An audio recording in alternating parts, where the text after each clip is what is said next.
Bismillahirrahmanirrahim. Assalamualaikum warahmatullahi wabarakatuh.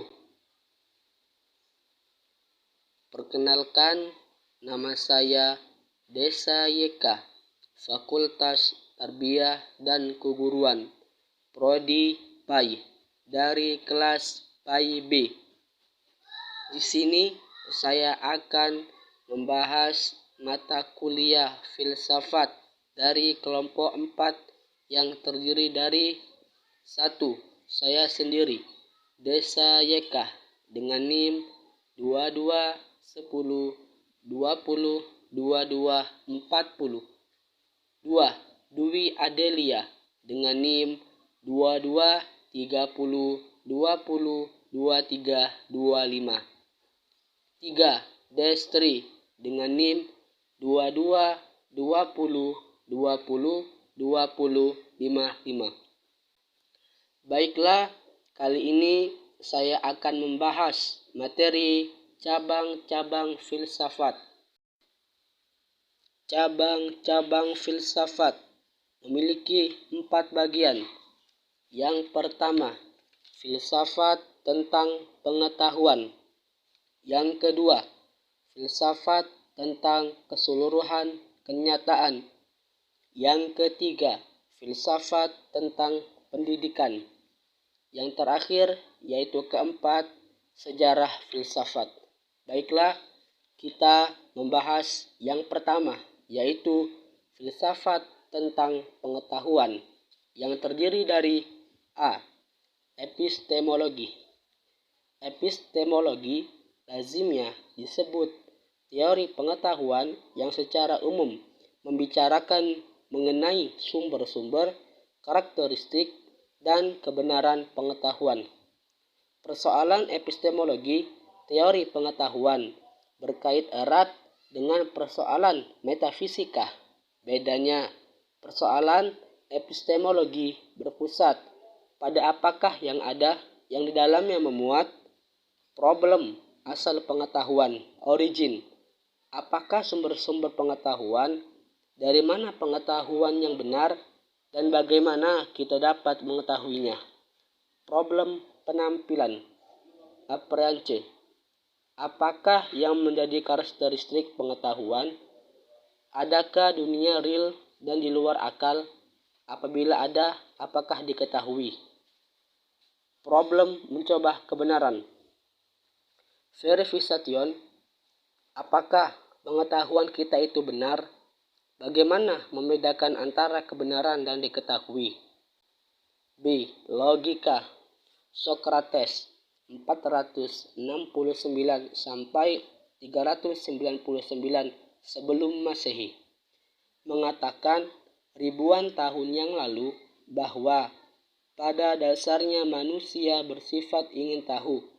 Keinginan tahuannya itu bagian dari kealmiahan manusia.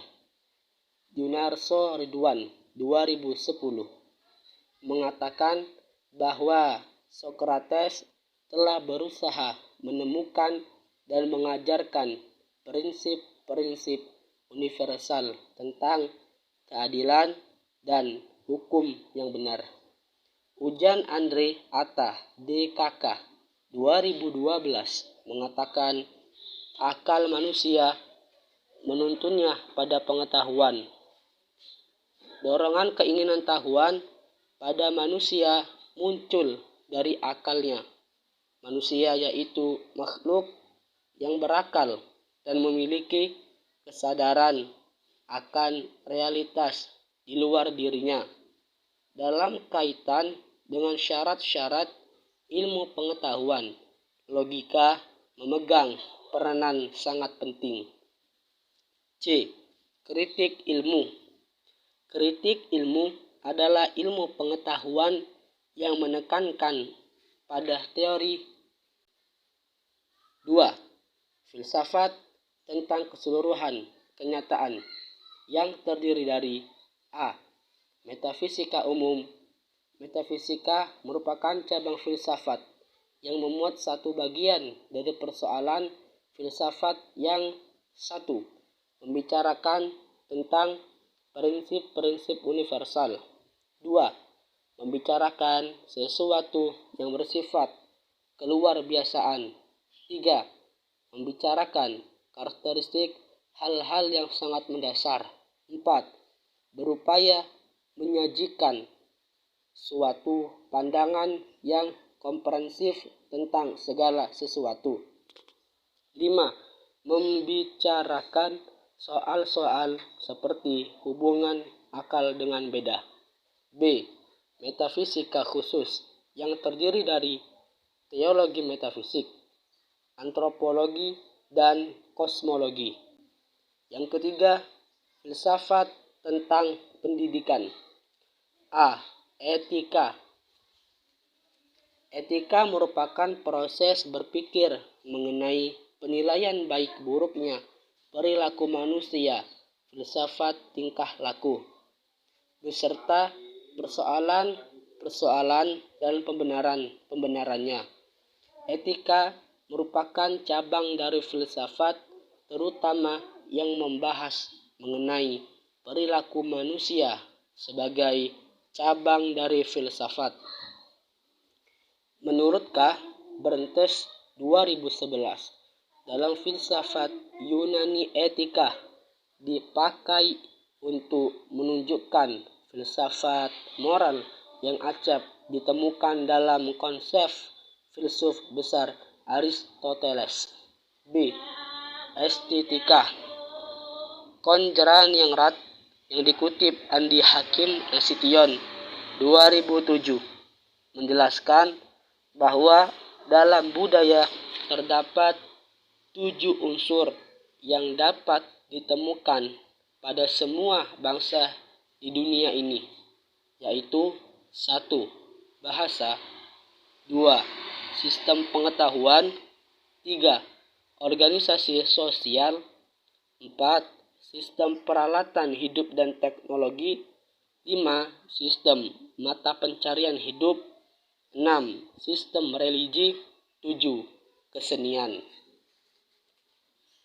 Mortimer Adler yang mengartikan keindahan seni, yaitu sifat dari suatu benda yang memberi kita ketenangan dan kesenangan yang tidak berkepentingan, yang bisa kita memperolehnya semata-mata individual itu sebagaimana adanya.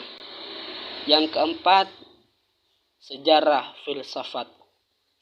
Sejarah filsafat adalah laporan suatu peristiwa yang berkaitan dengan filsafat. Biasanya, sejarah filsafat ini memuat berbagai pemikiran kefilsafatan yang beraneka ragam, mulai dari zaman pra-Yunika hingga zaman modern. Di dalam sejarah filsafat akan diketahui pemikiran-pemikiran yang jenius, hingga pemikir tersebut dapat mengubah dunia, yaitu dengan ide-ide atau gagasannya yang cemerlang. Pembagian filsafat berdasarkan sistematis. 1. Metafisika. 2. Epistemologi. 3. Metodologi. 4. Logika. 5. Etika. 6. Estetik. 7. Sejarah filsafat. Pembagian filsafat berdasarkan pada struktur pengetahuan filsafat yang berkembang sekarang ini terbagi menjadi 3 bagian, yaitu 1. Filsafat sistematis, yaitu A. Metafisika, B. Epistemologi, C. Metodologi, D. Logika, E. Etika, F. Estetika. 2. Filsafat khusus terdiri A. Filsafat seni, B. Filsafat kebudayaan, C. Filsafat pendidikan, D. Filsafat sejarah, E. Filsafat bahasa, F. Filsafat hukum. G. Filsafat budi. H. Filsafat politik. I. Filsafat agama. J. Filsafat kehidupan sosial. K. Filsafat nilai. 3. Filsafat keilmuan yang terdiri A. Filsafat matematik. B. Filsafat ilmu fisik. C. Filsafat biologi. D. Filsafat linguistik. E. Filsafat psikologi. F. Filsafat ilmu sosial. Itulah hal yang mengenai tentang cabang-cabang filsafat. Kesimpulan mempelajari ilmu cabang-cabang filsafat. Telah kita ketahui bahwa filsafat adalah induk yang mencakup semua ilmu khusus. Setelah filsafat ditinggalkan oleh ilmu-ilmu khusus, ternyata ia tidak mati, tetapi hidup dengan corak baru sebagai ilmu istimewa yang memecahkan masalah yang tidak terpecahkan oleh ilmu-ilmu khusus. Baiklah, sampai sini saja materi dan video saya. Kurang lebih mohon maaf jika ada kesalahan. Mohon dimaafkan. Di sini saya juga masih belajar.